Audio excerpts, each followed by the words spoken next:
Are you feeling a bit out of sorts? Did you go from on top of the world to feeling lost and wondering, why am I still like this? Well, you're not alone, and this isn't abnormal. It happens to the best of us. So here are some handholds and guideposts to help you get back to being you. Number 1. Step outside of the person you have been. Naturally, when we say get back on track, we don't mean go backwards and don't change. That's not helpful.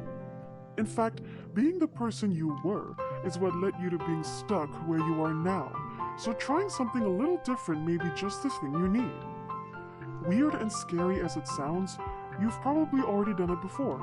Think of your younger self and all you learned from your mistakes. Like the time you learned that vanilla extract really does not taste like it smells. You learn to adapt and change your point of view. Like smell and taste don't always match. A question you can ask yourself is, while looking at yourself from the outside, what do I want out of this? What do I want out of me? This may require you to come out of your comfort zone, but it will be worth it. Unleash the latent potential hiding inside you and push the boundaries of what you can achieve. Number 2. Be kind to yourself. Humility is a good thing, but don't go overboard. Having your inner monologue become a constant roast fest isn't helpful to you. All that self-blame and shame is acting as a blockade.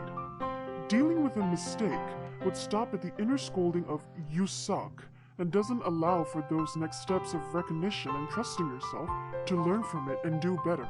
Self-compassion contributes to a wide range of positive outcomes for our well-being, like interconnectedness with others, optimism, and wisdom, to name a few.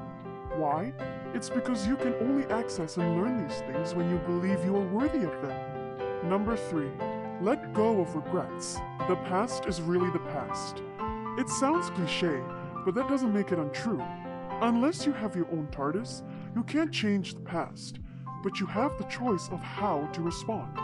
You could keep up with the ruminations of what if, which will only keep you awake at night and make your present full of anxiety and bitterness.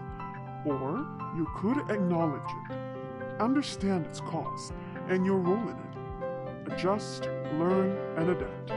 Ta-da! That incident is now a learning tool rather than a punishment.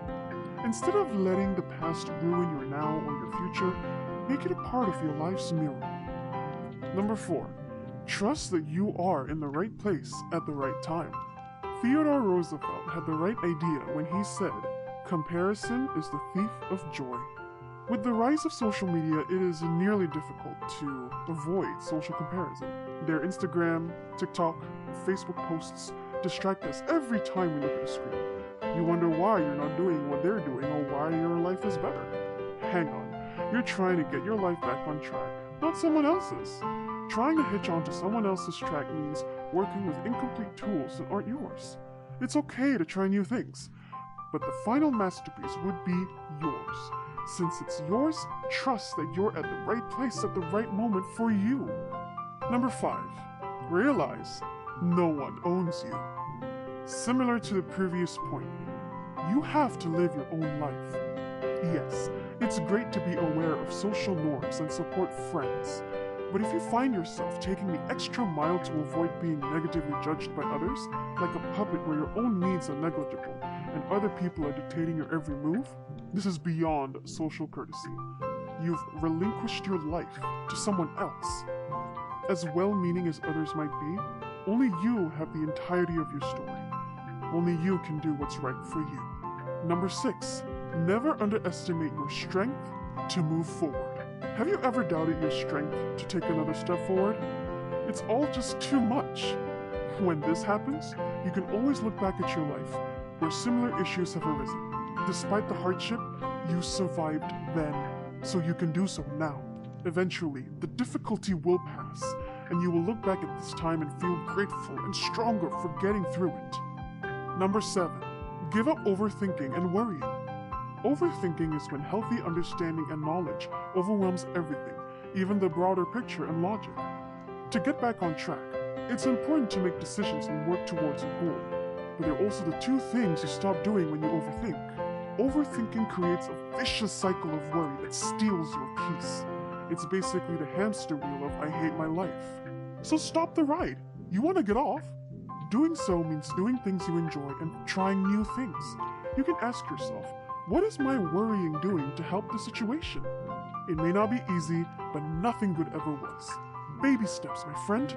Try setting aside a small amount of time, say 30 minutes, every other day to explore new distractions or experiment with existing ones. At the very least, that's 30 solid minutes of not worrying, which is great.